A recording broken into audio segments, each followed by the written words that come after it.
बिहार में बीजेपी सत्ता से बाहर हो चुकी है और बिहार में नई सरकार बनना करीब करीब तय हो चुका है। नीतीश सीएम पद पर बने रहेंगे, लेकिन गृह मंत्रालय अब उनके पास नहीं होगा। आरजेडी ने जेडीयू के समर्थन में हाँ कहने की एवज में गृह मंत्रालय की मांग रखी थी। जेडीयू के लिए गृह मंत्रालय के लिए तैयार होना आसान नहीं था, लेकिन जेडीयू हर हाल में बीजेपी से अलग होने का मन बना चुकी थी। इसलिए जेडीयू ने अब गृह मंत्रालय आरजेडी को दे दिया है। बिहार में बीजेपी जेडीयू को निगलने की तैयारी में थी, इसलिए जेडीयू के लिए पार्टी और सत्ता को बचाए रखना पहली और अंतिम प्राथमिकता थी। तेजस्वी पहले सीएम से कम पर तैयार नहीं थे, लेकिन इस वक्त राज्य से बीजेपी को दूर करना जरूरी था। इसलिए तेजस्वी ने नीतीश के साथ गृह मंत्रालय ले लिया और नीतीश के साथ सरकार बनाने के लिए राजी हुए। राज्य की राजनीति में बने रहने और केंद्रीय एजेंसियों के एक के बाद एक छापेमारी को देखते हुए राज्य में सरकार में बने रहना जरूरी है। सीबीआई लालू परिवार पर लगातार रेड डालती रही है। पिछली दफा भी जब नीतीश कुमार ने आनन फानन में अपने घर पर विधायकों की मीटिंग बुलाई थी, तो दिल्ली से लेकर पटना में लालू और राबड़ी आवास पर सीबीआई की छापेमारी शुरू हो गई थी। ये महज इत्तेफाक था या आरजेडी को सरकार बनाने से रोकना, लेकिन केंद्रीय एजेंसियों के लिए लालू के बेहद करीबी रहे भोला यादव पर रेड से लालू परिवार को झटका लगा है।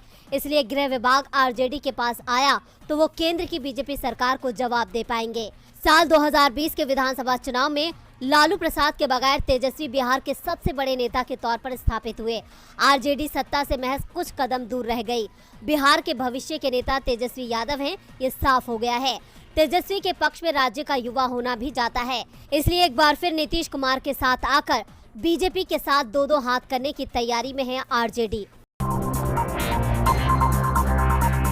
देश में चुनाव के दौरान राजनीतिक पार्टियों की तरफ से जनता हित के लिए कई तरह की योजनाएं लागू की जाती हैं, तो वहीं कई राजनीतिक दलों की तरफ से मुफ्त की घोषणाएं भी की जाती हैं, जिसे लेकर भारतीय जनता पार्टी की दिल्ली इकाई के पूर्व प्रवक्ता अश्विनी उपाध्याय ने सुप्रीम कोर्ट में जनहित याचिका दायर की थी और राजनीतिक दलों के खिलाफ सख्त कार्रवाई की मांग की थी।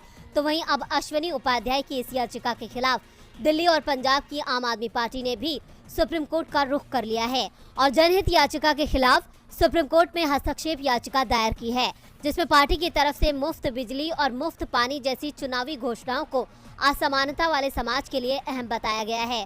साथ ही आम आदमी पार्टी ने याचिकाकर्ता अश्विनी उपाध्याय को भारतीय जनता पार्टी का सदस्य बताते हुए उनकी मंशा पर सवाल उठाए हैं कि याचिकाकर्ता एक विशेष राजनीतिक एजेंडे को आगे बढ़ाने के लिए जनहित याचिका का उपयोग करने का प्रयास कर रहा है। साथ ही आपने सुप्रीम कोर्ट से ये भी अपील की है कि मामले में उसका पक्ष भी सुना जाए और अश्विनी उपाध्याय की याचिका खारिज की जाए। इसके अलावा जनता को मुफ्त पानी, बिजली, ट्रांसपोर्ट, स्वास्थ्य सेवाएं जैसी सुविधाएं देना लोक कल्याण वाली सरकार की जिम्मेदारी है। तो वहीं हाल ही में सुप्रीम कोर्ट ने यह पाया था कि किसी भी पार्टी की तरफ से संसद में इसे लेकर बहस की संभावनाएं नहीं है, क्योंकि सभी इसे जारी रखना चाहते हैं। आपको बता दें, 3 अगस्त को उपाध्याय की याचिका पर विचार करते हुए सीजेआई एनवी रमन ने कहा था कि कोई भी सियासी दल फ्रीबी को जाने नहीं देना चाहता। यहाँ तक कि केंद्र सरकार ने भी इसे आर्थिक आपदा का रास्ता बताया था, जिसके बाद उन्होंने भारत निर्वाचन आयोग से इस परेशानी से निपटने के लिए रास्ते तलाशने की अपील की थी। हिमाचल और गुजरात में अगले कुछ महीनों में होने वाले विधानसभा चुनाव के चलते सभी दलों ने तैयारी तेज कर दी है, लेकिन इस बीच अब जम्मू कश्मीर में भी चुनावी शोर सुनाई दे रहा है। ऐसे में उम्मीद है कि जम्मू कश्मीर में भी जल्द ही चुनाव हो सकते हैं, क्योंकि वहां परिसीमन प्रक्रिया का काम पूरा हो चुका है और अब इस प्रक्रिया के पूरा होने के बाद बीजेपी ने जम्मू कश्मीर में अपनी तैयारियों को तेज कर दिया है। अब अगर बात जम्मू कश्मीर की करें तो जम्मू कश्मीर में मुख्यमंत्री की कुर्सी तक पहुँचने के लिए कश्मीर घाटी में पकड़ होना बहुत जरूरी है।